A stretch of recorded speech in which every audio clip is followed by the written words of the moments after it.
આત્માના અનંત ગુણોમાં એ અવકાશ રૂપ છે, એ પણ એક ગુણ ગણાય. આત્માના અનંત ગુણો છે, એમાં એ અવકાશ રૂપ છે, એ પણ એક ગુણ થયો કહેવાય. આત્માના અનંત ગુણમાં છે, ગુણો છે, એમાં અવકાશ રૂપ છે.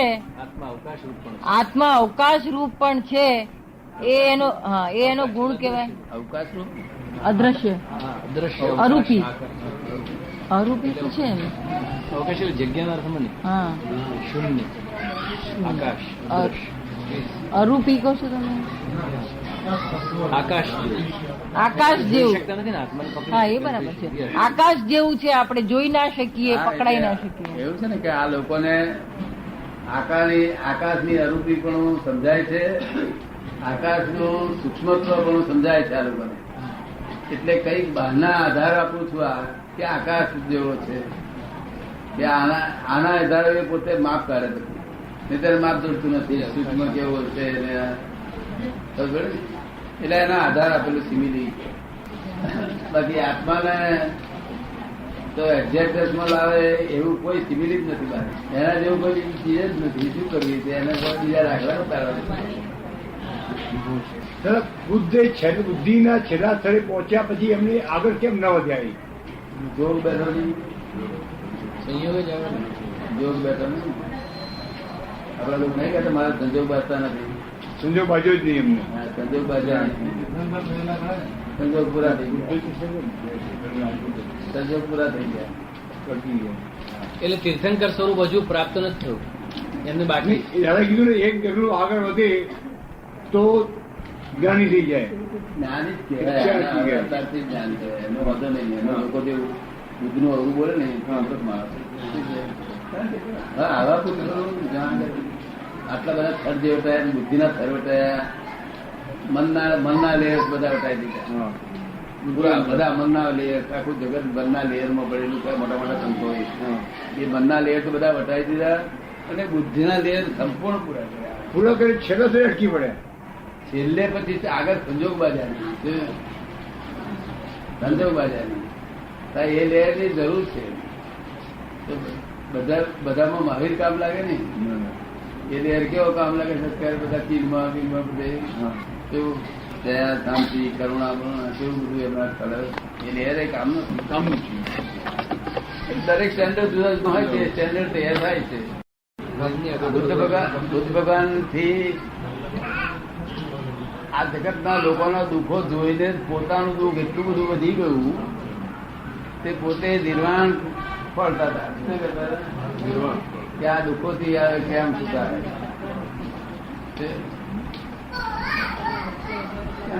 લોકોનું દુઃખ જોયા ગયા હતા, આપણે ચોટી પડ્યું અને ચોટી પડ્યું એટલે આ દુઃખ સહન તો થાય ને. એટલી અટકી પડે. એટલે અટક્યા એટલે પછી બોધી વૃક્ષ નીચે જઈને બેઠા. ત્યાં એ બુદ્ધિના થરમાંથી છૂટા થયા અને નિર્લેપ ભાવ થયા. બુદ્ધિના થરનાથી ચોટેલો હતો પાછો છૂટો થઈ ગયો. નિર્લેપતા ઉત્પન્ન થઈ એટલે દુઃખ બધું ચાલુ થયું. આ છેલ્લી દશા દુઃખનો અંત આવી ગયો. હવે એમને સંયોગ ન બાજ્યા, ભગવાન બુદ્ધ ને સંયોગ ન બાજ્યા દાદા, એને આપણે એમનું કોઈ આપણે દુર્ભાગ્ય તો નહીં કહીએ ને, અથવા શું કહીશું, સંયોગ ન બાજ્યા, મહાવીર જેવા સંયોગ ન બાજ્યા, એ સ્થિતિ કેવી કહેવાય? ભગવાન મહાવીર જેવા સંયોગ ન બાજ્યા એ સ્થિતિ કેવી કહેવાય? બુદ્ધની. બુદ્ધની નહીં, બુદ્ધને બુદ્ધ જાણતા હતા કે મહાવીર છે અહીંયા. એટલે ધર્મશાળા મળ્યા નહોતા. એ છે તે મહાવીર ના સિદ્ધાંત ને વિચારેલો હતો. પણ એ એમને એમ જ હતું કે આ લોકોના દુઃખ જાય નહીં ત્યાં સુધી એમાં પડવા નથી જવું. એ બધી શક્તિ એમાં વપરાઈ ગઈ એમની.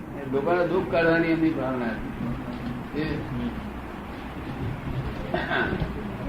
કુદરત ને કહેતો એવું છે ને, લોકોના દુઃખ તો જયારે જશે ત્યાં જશે, પણ આ તરત ઉભું થયું, ઉભું થઈ ગયું. શું કે છે? એટલે દયાળુ ગુણ શું કરે છે? પેલાને હેલ્પ કરે છે. સામાન્ય હા, પોતે થોડું દુઃખ લઈ હેલ્પ કરે એવું. અને હેલ્પ કરે તો શું ઉત્પન્ન થાય? હેલ્પ કરી કે શું થાય? કોમ્યુનિસ્ટોને પણ બુદ્ધ વધારે અનુકૂળ આવે છે. હા, બુદ્ધિ બધાને અનુકૂળ આવે. કોમ્યુનિસ્ટોને પણ કારણ કે પેલું દુઃખ દૂર કરવાની વાત આવે ને. હા, બુદ્ધ અનુકૂળ આવે. બુદ્ધ અનુકૂળ આવે. મહાવીર અનુકૂળ ના આવે. આ ભાઈનો પ્રશ્ન છે, ભાઈનો પ્રશ્ન છે કે તમે કહ્યું ને કે ભાઈ મહાવીર ને છે તો કશું ના થાય, વિતરાગ રે, એમને કે કરુણા થાય નહીં પેલાનું દુઃખ જોઈને. તો એવું આજકાલના મોટા મોટા લોકોને એવું જ થઈ ગયું છે કે છે લોકોના દુઃખ જોઈને કઈ અસર જ નથી થતી કે છે. આ તો નફટ થઈ ગયેલા છે. કે એ પણ કે મહાવીર જેવા ના કહેવાય. નફટાઈ છે, નફટાઈ છે. જો અરે એની સ્વાર્થની વાત એ અવસ્થા પ્રાપ્ત કર્યા પછીની સ્થિતિ નથી એમની. એવું છે ને, નફટ ને પહોંચી વળાય, ન પહોંચે. તે દુઃખ જ થતું નથી આ લોકો. તો શું દુઃખ થતું? એ નિર્લેપ હોય ને. સંવેદન જડ છે. સંવેદન જડ ને નિર્લેપતા કે સંવેદન જાડ્ય ને લોકો નિર્લેપતા માને. હા, બુદ્ધિએ કરીને સંપૂર્ણ થયેલો, જ્ઞાને કરીને અનુભવ થાય. શું કહ્યું? ક્યારેય થાય કામ. એ પોતે છે તે એમને એમ છે તે અનુભવ થયા જાય તો પછી એનો નબટાઈ આવે છે જ્ઞાન વગર. અજ્ઞાન થી એમ કરવા જશે કે આ કોણ કોણ મિલન થાય આ બધું શીખવાનું નબટ થઈ જશે. નબટ જોયેલા તમે? જોઈ છે. પણ એમાં એનો સંયોગ એવો જ ને, નફટ થવામાં પણ સંયોગ એનો એવો જ ને.